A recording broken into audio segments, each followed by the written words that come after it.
Hi guys, and welcome to the Planner channel.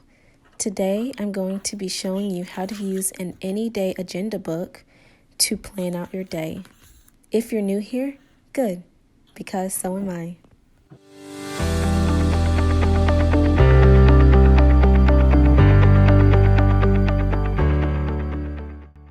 Productivity is not about doing more, but making more use of your time.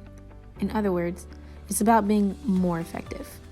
And here on this channel, we're growing together as newbies and learning how to do just that.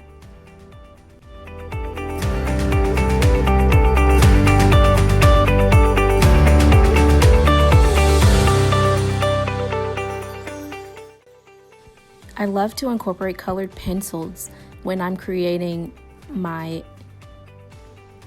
daily schedules, whether it be my nighttime or daytime routine, just because it adds some fun color there and it gets me more engaged and it's fun to look at. What I did here was I pulled out an old to-do list and I used it as a template to make my new to-do list for the next day. So sometimes it's good to go back on your old list because you can see the routine that you put together and you can tweak it. You can add to it and adjust accordingly to what your life looks like now.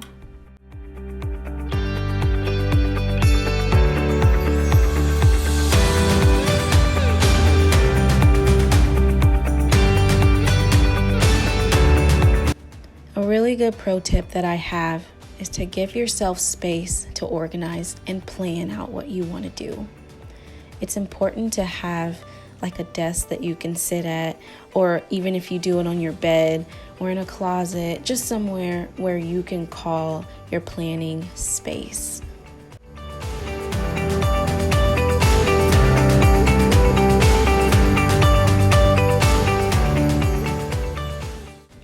Creating an effective to-do list is really good because it keeps things out of your head. You can't exactly trust your short-term memory to serve you well. In fact, you can only acquire 7 things in your head at one time. Your brain can't accommodate most things that go on throughout your day. So brain dumping is really crucial.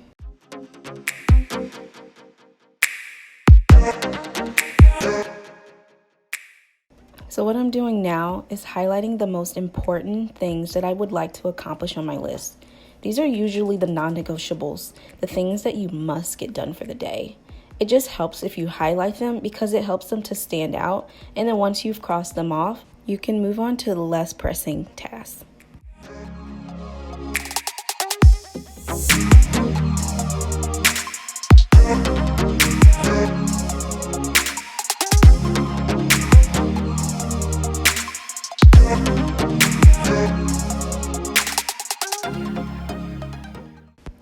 Creating to-do lists and learning your own system is all a part of the game. You have to do trial and error to figure out what works best for you. And that's why we're starting off with a to-do list, because it's the most simple thing that you can actually put together. And not only that, but there's an abundance of methods to choose from. You can have formal planners, bullet journaling, even post-it notes could work.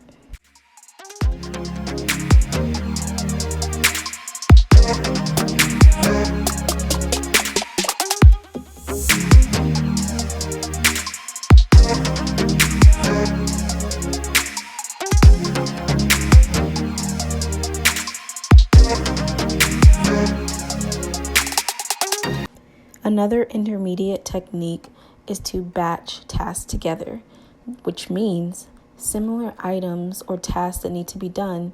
For instance, if you're going to be running errands, you want to make sure that you put all of the running errands in the same category so that when you're out, you get it all done. Same thing goes for when you're at home and you have a whole list of tasks that you need to get done. For instance, let's say you have cleaning as your topic subject. You want to make sure you have bathroom, kitchen, toilet, tub, all of those things as detailed as you'd like to go in the same batch under cleaning.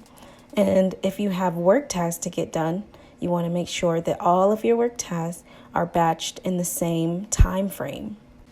When you switch from task to task that don't relate to one another, you lose efficiency by 50%. And that is extremely unproductive.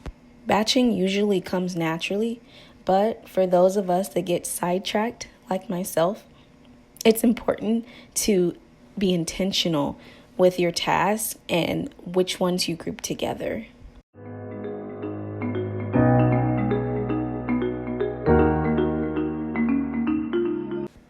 As you can see here, I've made some big goals for the week. Sometimes this can be important as well because you want to make sure that you have all the things that you would like to do for the week or some of the big ticket items. Jot it down so that you can disperse them throughout your week accordingly, however you'd like.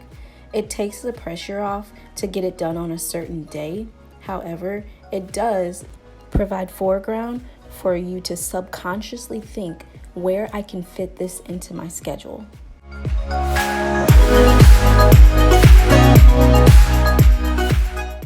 I have said this once before, but it needs repeating multiple times. You have to be good at prioritizing. You want to make sure that you're doing the most important tasks first. You must really sit down and think about which ones make the most impact and cannot wait until tomorrow, and which ones are less of a priority and can be put off for a couple of days. Now, some of you may be thinking, well, wouldn't it make sense to do the easy tasks first because they're easy and I get them out of the way? Well, no. The trap of doing the easy things first is it breeds procrastination. It tricks your brain into wanting to continue to put off the important things in place of new, easier tasks.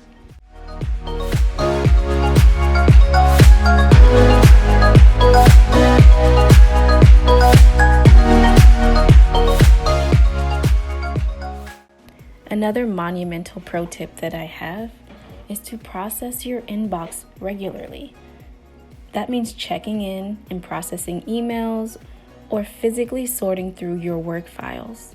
Organize which ones are the most important and which ones are least important.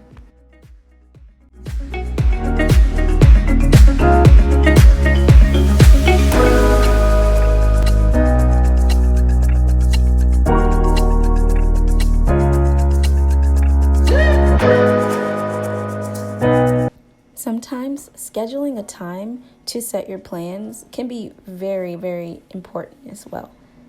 It actually can take 30 minutes to 2 hours just to plan out your day, week, or even month. Although I don't recommend daily detailed planning more than a week out.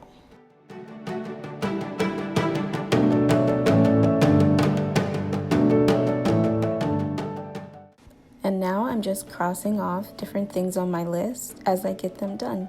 It's so satisfying for me to do this. This may not tickle your fancy, but it sure does mine.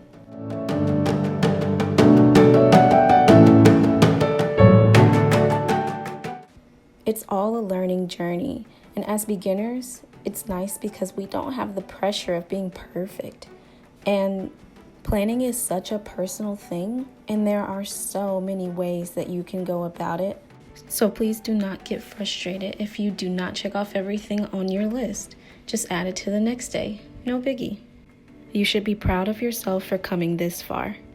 It goes without saying that some of the most successful people have the traits of discipline and commitment, which is why I believe that taking control of your time and your life is all about organization. I sincerely hope this video helped you. Welcome to the channel. Stay a while, and I look forward to being your guide. Whatever you do, do all to the glory of God.